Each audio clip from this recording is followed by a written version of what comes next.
जैसा कि मैंने कहा था कि मैं बोरुटो मांगा को एक्सप्लेन करने वाला हूँ, बट उसके लिए मुझे तुम लोगों का सपोर्ट चाहिए। तुम लोगों ने सपोर्ट करने का वादा किया, इसलिए मैं मांगा एक्सप्लेनेशन वीडियो लेकर आ चुका हूँ। Boruto Naruto next generation part 1 anime जहां तक एंड हुआ था, बिल्कुल वही से हम मांगा एक्सप्लेनेशन को स्टार्ट करेंगे। अगर किसी ने बोरुटो नहीं देखा है तो 293 एपिसोड्स तक एनीमे आ चुके हैं, उसको देख लो। उसके बाद मांगा चैप्टर 68 से तुम स्टार्ट कर सकते हो। आज के वीडियो में हम चैप्टर 68 को ही एक्सप्लेन करेंगे। सो हाय गाइस, दिस इज रज्जू। मैं आ चुका हूँ एक और लाजवाब वीडियो के साथ। सबसे पहले हम थोड़ा रिकैप देख लेते हैं चैप्टर 67 का। यहाँ कावाकी ने बोरुटो के चेस्ट में गड्ढा बना दिया था एंड वो मर ही गया था क्योंकि बोरुटो लॉर्ड 7 के लिए खतरा था। बोरुटो को मारने के बाद कावाकी एंड कोड का फाइट होता है, जहाँ कावाकी कोड को कपड़े की तरह होता है। इसके बाद जैसे ही वो कोड के ऊपर फाइनल ब्लो डिलीवर करता है, कोड अपने हेड में लगा हुआ क्लॉ मार्क से डेमन को खींच लाता है, जिसका एबिलिटी है ओपोनेंट के अटैक्स को कंप्लीटली रिफ्लेक्ट करना। जैसे तैसे करके कोड वहां से निकल जाता है एंड जाने से पहले कहता है मुझे अपना लिमिटर्स हटाना पड़ेगा। एंड मैं तुम्हें बता दूं, लिमिटर्स हटाने के बाद कावाकी का कोई चांस ही नहीं कोड के सामने। कोड के जाने के कुछ टाइम बाद बोरुटो भी कॉन्शियस हो जाता है, जिसे देखकर सबके सब हैरान हो जाते हैं। मोमोशिकी बोरुटो को एक्सप्लेन करता है कि जब एक कारमा इम्प्लांटेड वेसल मरता है तो उसके साथ वो ओत्सुत्सुकी भी मर जाता है, जिसका कारमा उस पे इम्प्लांट किया हुआ था। इसलिए मोमोशिकी बोरुटो का डेथ अफोर्ड नहीं कर सकता था। सो उसने अपने बॉडी पार्ट का यूज करके बोरुटो को रेजरेक्ट किया। बोरुटो ऑलरेडी 82% ओत्सुत्सुकी बन चुका था एंड रिवाइवल के बाद अब वो 100% ओत्सुत्सुकी बन चुका है। बट अनफॉर्चुनेटली मोमोशिकी अब बोरुटो के बॉडी में कंप्लीटली ट्रैप हो चुका है एंड क्योंकि उसने बोरुटो को बचाने के लिए अपने सेल्स का यूज किया है, इसलिए अब वो बोरुटो के बॉडी को कंप्लीटली कंट्रोल नहीं कर सकता। आई होप रिकैप हमने काफी देख लिया। चलो अब नेक्स्ट चैप्टर के बारे में बात करते हैं। चैप्टर 68 में बोरुटो कोनोहा में आमाडो एंड डॉक्टर कैटास्की के पास होते हैं, जहां वो लोग बोरुटो से पूछ रहे हैं कि वो किस तरह डेड से रिजरेक्ट हुआ है। यहाँ बोरुटो ने समझाता है कि उसका बॉडी ऑलरेडी 82% ओत्सुत्सुकी बन चुका था एंड कुछ ही वक्त में मोमोशिकी उसके बॉडी को कंट्रोल कर लेता। बट उसके नियर डेथ सिचुएशन ने मोमोशिकी को फोर्स किया अपने बचे हुए 18% डाटा के यूज करके उसे बचाने के लिए, जिससे मोमोशिकी अपने खुद के रेजरेक्शन के लिए नेसेसरी 18% बॉडी को खो दिया। सो पॉसिबली अब वो बोरुटो को कभी पूरी तरह कंट्रोल नहीं कर पाएगा। बट आमाडो कहता है कि फिर भी बीच बीच में मोमोशिकी पॉप अप हो सकता है, इसलिए बोरुटो को वो मेडिसिन लेते रहना चाहिए जिसका यूज करके मोमोशिकी के डोमिनेंस को कम किया जा सकता है। लेकिन बोरुटो मना करते हुए कहता है उसे अब फील हो रहा है कि उसे उन मेडिसिन की जरूरत नहीं है एंड वो मोमोशिकी के पावर्स को भी पहले से बेहतर चैनल कर सकता है। इसके बाद सीन शिफ्ट होता है एंड हम देखते हैं कि कावाकी सोया हुआ है, जहाँ नारुतो, शिकामारु, सुमिरे उसके पास होते हैं। सुमिरे बताती है कि कावाकी बिल्कुल ठीक है, वो बस थोड़ा एग्जॉस्टेड है। बाकी उसके इंजरीज को उसके ब्लड के नैनो मैकेनिज्म ने ऑलरेडी हील कर दिया है। नारुतो के वहां से जाने के बाद सासुके वहां आता है एंड शिकामारु से कहता है उसके पास कोड के हाइडआउट के बारे में इंफॉर्मेशन है। वो बताता है लैंड ऑफ स्नो के पास एक फैसिलिटी है जिसके बारे में कारा के ज्यादातर मेंबर्स को पता भी नहीं था। शिकामारु पूछता है कि कोड हमें वही मिलेगा, इसका कोई सबूत है? तब सासुके कहता है वहाँ कोड का एक एक्वेंटेंस है जिसका नाम है बग। शिकामारु कहता है फिर वही से शुरुआत करते हैं क्योंकि हमारे पास वैसे भी कोई दूसरा लीड नहीं है। इसके बाद सासुके बोरुटो के साथ होने वाले इंसिडेंट के बारे में पूछता है एंड देन सीन शिफ्ट होता है एंड हम कोड एंड एडा को साथ में देखते हैं, जहाँ एडा कहती है फॉर्चुनेटली तुम्हारा 10 टेल सैक्रिफाइस अभी भी जिंदा है, तुम्हारा काम है कावाकी को मेरे पास लेके आना। अब क्योंकि तुम अपने करंट सिचुएशन में मेरे किसी काम के नहीं हो, इसलिए मैं तुम्हें तुम्हारे लिमिटर हटाने में हेल्प करूंगी। बट अगर उसके बाद भी तुम मेरे किसी काम नहीं आए तो हम दोनों सिबलिंग्स मिलकर तुम्हें ठिकाने लगा देंगे। Consider yourself warned.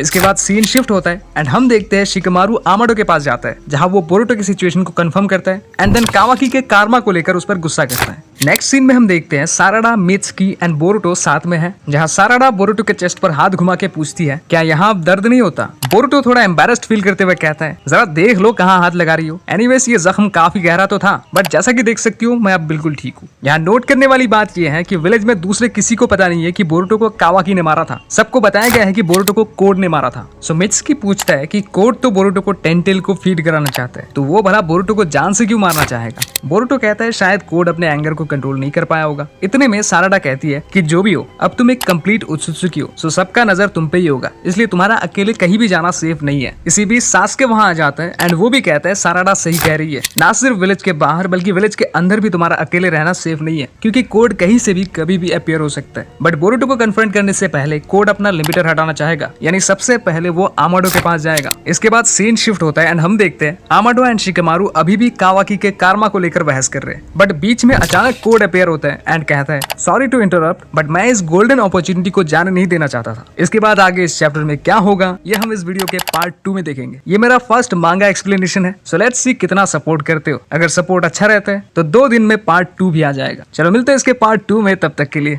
बाय।